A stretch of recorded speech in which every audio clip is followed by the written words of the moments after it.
Hello friend, আমি অঙ্কুশ চলে এসেছি আবারও একটা নতুন ব্লগ নিয়ে। তোমাদের সাথে একটা নতুন জিনিস শেয়ার করবো, যেটা হচ্ছে আমার ওয়েডিং ভিডিও। মানে আমার যখন বিয়ে হয়েছিল আজ থেকে প্রায় 5 বছর আগে, তো তারপরেই লকডাউন পড়ে গেছিলো এবং তখন আমি ব্লগ বলো বা আদার্স এরকম কিছুই করতাম না। তো তোমাদের অনেকেরই রিকোয়েস্ট ছিল, অনেকে বলেছিল যে বিয়ের একটা ব্লগ করো, দেখবো। তো সেই জন্য বিয়ের কিছু ভিডিও ছিল এবং কিছু ফুটেজ, বিয়ের যে ক্যাসেট থেকে কিছু ভিডিও নিয়ে আমি তোমাদের সাথে একটা ব্লগ শেয়ার করছি আমার বিয়ে। এটা হচ্ছে আমার আইবড়ো ভাত, মানে আমার আইবড়ো ভাতের দিন সকালবেলা আমি রেডি হয়ে গেছি। দেখো এরকম একটা ড্রেস পরে রেডি হয়ে গেছি এবং মন্দিরে প্রণাম টনাম করে এসে যারা আমার ফ্রেন্ডরা ছিল তাদের সাথে সব ছবি টবি তুলে আমি বসে গেছি। এটা হচ্ছে আইবড়ো দিন সকালবেলা। এই দিনই আমার আশীর্বাদ ছিল, একই দিনে আশীর্বাদ ছিল। তো ফার্স্ট আশীর্বাদ পর্ব শুরু হয়েছে। রাহুলের দিদা, মানে আমার এখন যে দিদা, তো সেই দিদাই আর কি আশীর্বাদ করছে। সবাই এখানে উপস্থিত আছে, আমাদের ফ্যামিলি সবার, মানে সবাই এসে পৌঁছায়নি, কালকে বিয়ে, কালকেই সবাই আসবে, আজকে বিকালেও সবাই আসবে। তো আমার মামার বাড়ি কেউ সেরকম এসে পৌঁছাতে পারেনি। তো যারা আছে সবাই আমার জ্যাঠা, কাকা, পিসি সবাই এরাই আছে। তো সবাই এখানে আশীর্বাদ করছে এবং আশীর্বাদ করতে যারা এসছে আমার শ্বশুরবাড়ি থেকে তারা সবাই আশীর্বাদ করছে। এবার যিনি আশীর্বাদ করছেন তিনি হচ্ছেন আমার দাদা শ্বশুর, মানে আমার ওয়াইফের দাদু। তো ইনি হচ্ছেন বিয়ের প্রধান ঘটক। আর মানে আমার সাথে এত বদমাইশি করেছে ইনি, দেখো শুধু একটা পর একটা রসগোল্লা খাইয়ে গেছে। আর আমি তখন প্রথম মানে কিছু বুঝতে পারছি না, তো আমিও খেয়ে যাচ্ছি বেশ। তো আমার শ্বশুরবাড়ি থেকে দেখো এই ব্রেসলেটটা সেই মুহূর্তে গিফট করেছিল আশীর্বাদে, এবং তারপরে সবাই মামা এবং বাড়ির সবাই আদার্স যারা আছে সবাই আশীর্বাদ করছিল।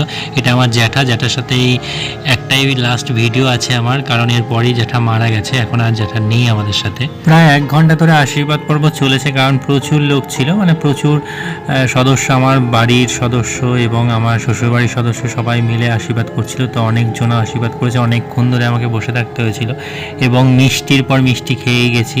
তারপর ক্ষীরটি অনেক কিছু এনেছিল ওরা, ক্ষীর মিষ্টি, তো সেইগুলোই সব আশীর্বাদ হচ্ছিল এবং এইভাবেই চলছিল আস্তে আস্তে। তো এরপরেই এবার ঢুকবে হচ্ছে আইবুড়ো ভাত, মানে আশীর্বাদটা শেষ হওয়ার পরে ওই পোশাকেই আইবুড়ো ভাত হয়েছিল। তো এই দেখো আশীর্বাদের আমি সময়কার কিছু ছবি তুলে নিয়েছি, সবাই মিলে গ্রুপ ছবিও কিছু তোলা হয়েছে এবং আমরা খুব আনন্দ করছিলাম। মানে ওখানে ক্যামেরাম্যান বলছে যে শুধু স্টিল ছবি তুললে কেমন লাগে, ভিডিও করছি একটা কথাবার্তা বলো।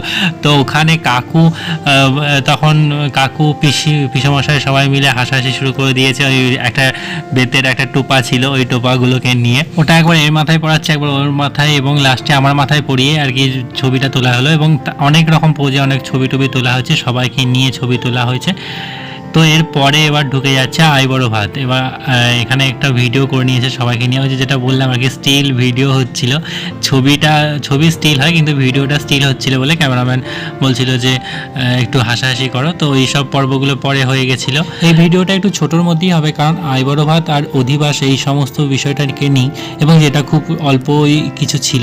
পুরো বিয়ের যে ভিডিওটা বা গায়ে হলুদ থেকে শুরু করে বিয়ের ভিডিওটা আমি তোমাদের নেক্সটে দেখাবো, এবং তারপরের যে ভিডিওগুলো 3-4টে পার্টে আমি তোমাদের পুরোটা দেখাবো, যাতে তোমরা দেখতে ইন্টারেস্টেড পাও, কারণ একটা ভিডিও লং হয়ে গেলে সবাই ইন্টারেস্ট পায় না।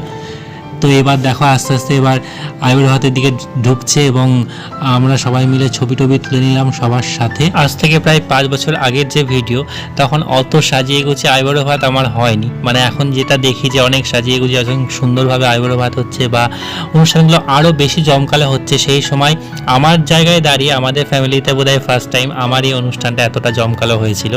আর এই যে আইবুড়ো ভাতের ব্যাপারটা দেখছো, আমি নিজে তখন কাজে ব্যস্ত থাকতাম, আমি নিজে আমার বিয়ের মার্কেট পুরো নিজে করেছি।